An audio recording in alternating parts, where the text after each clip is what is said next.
وَمِمَّا رَزَقْنَاهُمْ يُنْفِقُونَ، اور ہر مجاہد مال کی قربانی دے، صرف لوگوں سے لینا نہیں رو رو کر مال، بلکہ اللہ تعالیٰ نے جو اپنا دیا، جتنی استطاعت دی، اللہ تعالیٰ نے کم زیادہ کسی کے لیے کوئی اس میں حد نہیں رکھی کہ کم دو یا زیادہ دو تو اللہ رب العزت راضی ہوں گے۔ وَمِمَّا رَزَقْنَاهُمْ، جو رزق اللہ نے تمہیں دیا اسی میں سے خرچ کرو۔ اور بچا اوقات کم خرچ کرنے والے لوگ بڑے خرچ کرنے والے لوگوں سے زیادہ اجر لے جاتے ہیں، کیونکہ ان کا وہ کم خرچ بھی ان کی آمدنی کے حساب سے نسبت اور تناسب کے اعتبار سے بڑا ہوتا ہے۔ دیکھو غزوہ تبوک میں حضرت سیدنا عثمان غنی رضی اللہ تعالیٰ نے جو گنتی کے اعتبار سے سب سے زیادہ مال خرچ کیا، ان کے بعد سیدنا عبد الرحمن ابن عوف رضی اللہ تعالیٰ تھے اور کئی صحابہ کرام، لیکن سب سے بڑا انفاق کرنے والا شخص کس کو کہتے ہیں ہم؟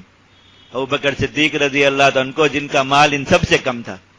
لیکن انہیں سب سے بڑا انفاق کرنے والا کیوں کہتے ہیں؟ کہ وہ ان کا سارا تھا،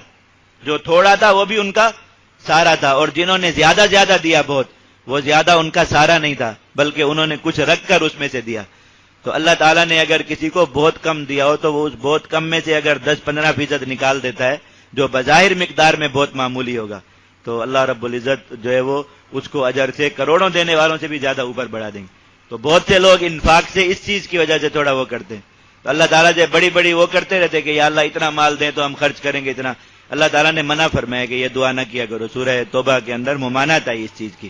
کہ فرمایا کہ جتنا اللہ نے تمہیں دیا اس میں سے دو، اللہ جب زیادہ دے دے گا تم نہیں کرو گے، اللہ کو پتا ہے جو تھوڑے میں سے نہیں کر رہا وہ زیادہ میں سے بھی نہیں کرے گا، زیادہ میں سے بھی وہی کرے گا جو تھوڑے میں سے کرتا ہے۔ صحابہ کرام اپنے تھوڑے تھوڑے میں سے کرتے تھے، پھر اللہ نے انہیں زمین کے خزانے دے دیے، وہ پھر بھی کرتے رہے، اور ان کے غلام ٹوکروں میں پھر مال لے جا جا کر لوگوں میں بانٹتے تھے۔ اگر وہ تھوڑے میں سے نہ کرتے ہوتے تو زیادہ میں سے بھی نہ کرتے۔ تو اللہ تعالیٰ نے یہ فرمایا کہ جتنا تمہارے پاس ہے وہ کیا کرو۔ یہ ہم جو مال لیتے رہتے ہیں لوگوں سے، خود اس چیز سے بہت غافل رہتے ہیں پھر، اور یہی سوچتے رہتے ہیں کہ ہمارے پاس تو ہے نہیں، بہت کم ہے، تو اس میں سے کیا دیں، بس دوسروں سے ہی نکالنا ہے۔ اس کی وجہ سے اپنی دعوت کی برکت بھی ختم ہو جاتی ہے۔ یاد رکھ، جو لوگوں سے مانگنے والا خود دے کر شروع کرے گا وہ اللہ رب العزت سے ایسی برکت پائے گا کہ تصور بھی نہیں کر سکتے آپ۔ آج سے اس چیز کا تجربہ شروع کر دیں ہم سب انشاءاللہ، جو بھی ہم دعوت جہاد دینے والے ہیں ہم میں سے لوگ، اور لوگوں سے جا کے اس چیز کا مطالبہ کرتے ہیں کہ وہ جہاد میں اپنے مال سے شرکت کریں۔ جب بھی لوگوں کی طرف جانے لگیں، اللہ نے جو بھی دیا بس اس میں سے کچھ نہ کچھ حصہ ضرور، بہت ہی تھوڑا ہو بہت ہی قلیل ہو،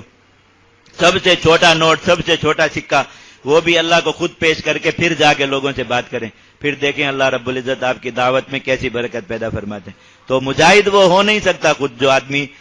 جو مال کی قربانی اللہ کے لیے نہیں دے سکتا، وہ جان کی قربانی کیا دے گا اللہ کے لیے؟ تو اس لیے فرمایا کہ مجاہد کے اندر یہ صفت ہوتی ہے کہ وہ اپنا مال اللہ کی راہ میں قربان کرتا ہے۔